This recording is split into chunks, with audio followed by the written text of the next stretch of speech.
students, welcome to class 7. Subject English. Lesson 1, 3 questions. In the previous sessions, I explained part 1 and I hope you have revised it. Now today we will discuss about part 2. Before we go ahead with part 2, I just revise this paragraph in short.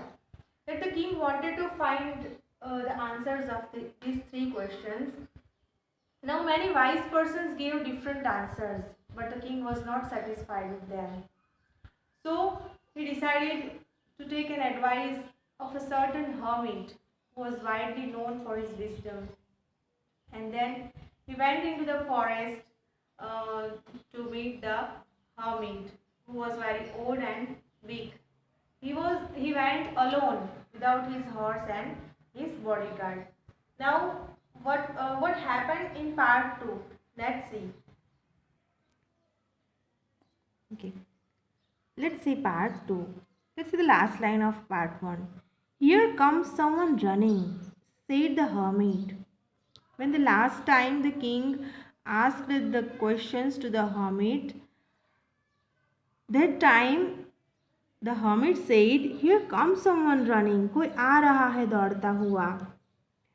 The king turned round and saw a bearded man running towards them. King ने देखा पीछे मुड़ के तो एक bearded दाढ़ी वाला जो व्यक्ति था वो उनकी तरफ दौड़ता हुआ आ रहा था. His hands were pressed against his stomach और उसने अपना स्टमक हाथों से दबा के रखा था. From which blood was flowing. उसके स्टमक में से उसके पेट में से ब्लड निकल रहा था. When he reached the king, he fainted and fell to the ground. जब वो किंग के पास पहुंचा, he fainted. Fainted means lost consciousness, means बेहोश सा हो जाना, अपना कॉन्शियस खो देना. तो when he reached the king, he fainted and fell to the ground. वो एक बेहोश हो गया और वो ज़मीन पर गिर पड़ा. The king and the hermit removed the man's clothing and found a large wound in his stomach. King और hermit ने देखा तो जो मैन था उसके क्लोथिंग निकाल के देखा तो उसके जो स्टमक में एक बहुत बड़ा सा घाव लगा था. ये वुंड मीन्स घाव लगा था. The king washed and covered it with his handkerchief, but the blood would not stop flowing. उस किंग ने उसका घाव वॉश करके उसे हैंडकरचीफ से कवर कर दिया. But the blood would not stop flowing. पर जो खून था वो कंटिन्यूसली फ्लो कर रहा था, स्टॉप नहीं हो रहा था, बंद नहीं हो रहा था. The king redressed the wound until at last the bleeding stopped. जब तक ब्लीडिंग स्टॉप नहीं हुआ तब तक किंग ने जो वुंड है वो उसकी ड्रेसिंग की. redress means dressed again. The man felt better and asked for something to drink. जब उस मैन को जो व्यक्ति था उसे अच्छा लगा तो फिर उसने कुछ पीने के लिए मांगा. He asked for something to drink. The king brought fresh water and gave it to him. By this time the sun had set and the air was cool. Now it's the time of an evening. The king with the hermit's help carried the wounded man into the hut and laid him on the bed. और king ने फिर hermit की help लेकर उस wounded man को, उस घायल व्यक्ति को अपने हट में ले गए और उसे बेड पर लेटा दिया. The man closed his eyes and ले क्वाइट. फिर वो व्यक्ति था, the man closed his eyes, अपनी आंखें बंद करके वो पड़ा रहा. The king tired by his walk and he worked he had done. जो किंग था वो भी बहुत थक गया था क्योंकि वो चल के आया था विदाउट हिज हॉर्स एंड उसने पूरा दिन काम भी किया था. Lay down on the floor and slept through the night. और वो भी फ्लोर पे पूरी रात सो गया. When he awoke, it was several minutes before he could remember. जब भी वो जगा, when he woke up, when he awoke means when he woke up, it was several minutes before he could remember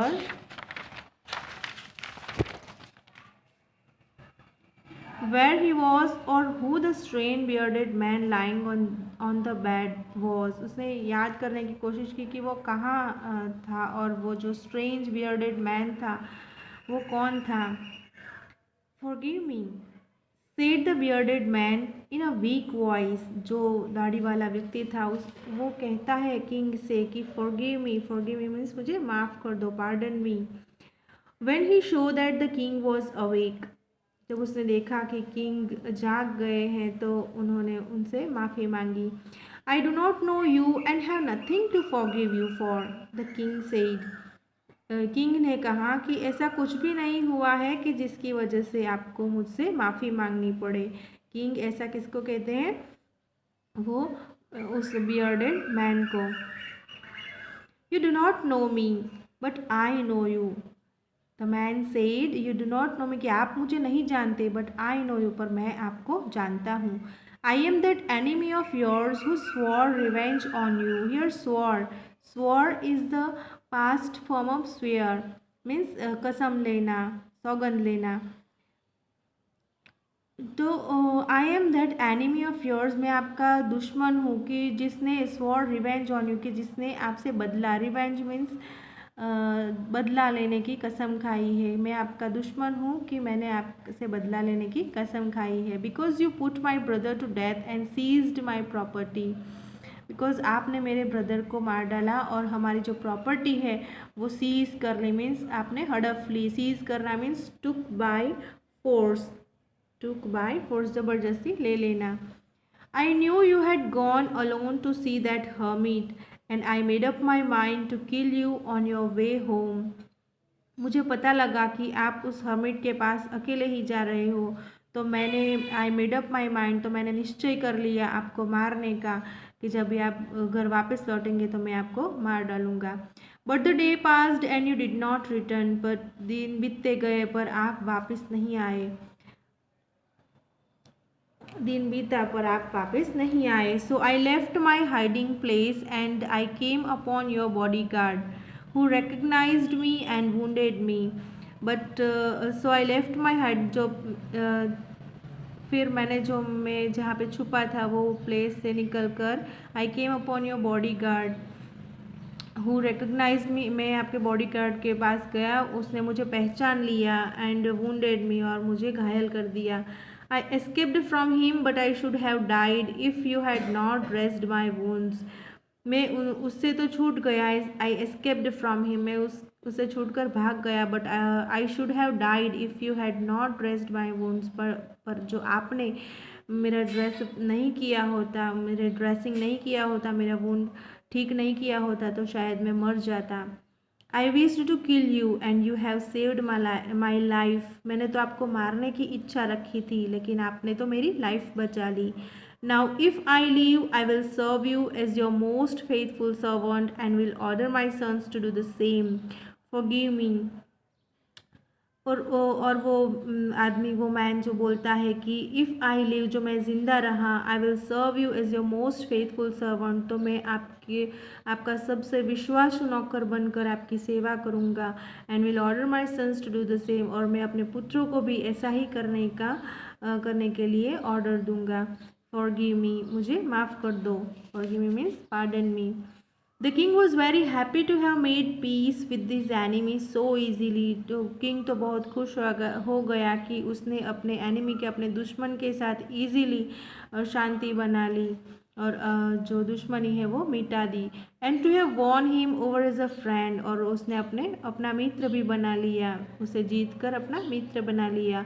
He not only forgave him but said he would send his servants and his own doctor to look after him।